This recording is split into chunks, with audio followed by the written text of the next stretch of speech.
दोस्तों आप देख रहे हैं द वायरल टीवी। जरा अपनी स्क्रीन पर इस फोटो को देखें। ये फोटो कोटक महिंद्रा बैंक का है। इस फोटो में आप अवेलेबल बैलेंस कितना आपको शो हो रहा है, आप जोड़ो तो काफी सारे नंबर हैं, जिसमें आप देख सकते हैं कि ये पैसा बहुत है। मैं आपको बता दूं कि ये पैसा 113 करोड़ रुपया है। ये नोएडा के 20 साल के दीपक, जो उसकी माँ इस दुनिया में नहीं, उसके अकाउंट में आ गया। इसके खाते में पैसा आ चुका है, जिसके बाद आसपास के लोग और सोशल मीडिया पर इस लड़के की चर्चा होने लगी। आसपास के पड़ोसी सदमे में जा चुके हैं। क्या सारा इन्फॉर्मेशन है, सारी डिटेल मैं आपको इस वीडियो में बताऊंगा।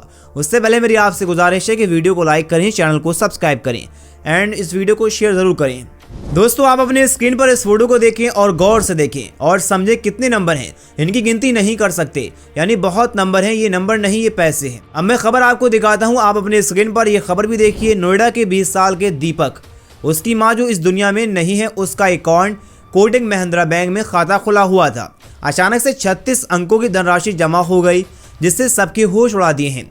इस अकाउंट से दीपक यूपीआई चलाता था। ये पैसा पूरे 1,13,56,000 करोड़ रुपया होते हैं। कहानी में ट्विस्ट तब आया जब इनकम टैक्स विभाग को भनक लगी एक 20 साल का लड़का कौन है जो कोई कारोबार करता है, क्या है उसका विदेश में, इसका कोई नहीं है, कोई कनेक्टिविटी नहीं है। अब ये सारी डिटेल डिजिटल चमत्कार है या कोई ग्लिच या फिर कोई गहरी साजिश। नोएडा की गलियों से लेकर टैक्स ऑफिस तक इस खबर ने तहलका मचा दिया है और लोग दुआ कर रहे हैं कि हमारे खाते में पैसे भेज दो, पैसा ये हमारे खाते में आ जाए। दीपक तो करोड़पति रातों रात बन गया, अरबपति बन चुका है और उसकी माँ इस दुनिया से जा चुकी है। उसके नाम से ही यूपीआई चलाता था। दोस्तों ये बहुत बड़ा इंसिडेंट है कि अचानक से आप सो रहे हो और सुबह उठकर अपना मोबाइल चेक करो, आपके यूपीआई देखो तो उसमें अरबों रुपए पड़े हों। यही इत्तेफाक हुआ है दीपक के साथ। किस्मत है दीपक की। डिलीट भी हो सकता है, ग्लिच भी हो सकता है, टेक्निकल ग्लिच भी हो सकता है बैंक के द्वारा, लेकिन अभी तक इसके बारे में कोई इन्फॉर्मेशन नहीं आई है। वही हमने इस मामले पर एक एक्सपर्ट से बात करी जो कोटक महिंद्रा बैंक में मैनेजर हैं। इनका नाम शोएब है। महिंद्रा बैंक में अकाउंट मैनेजर काम करते हैं। ऐसा होता है कि जब हम कोई ट्रांजैक्शन एक साथ करते हैं तो बैंक के टेक्निकल एरर और कनेक्टिविटी लॉस की वजह से एकदम सारा पैसा किसी दूसरे के अंदर अकाउंट में डिपॉजिट हो जाता है।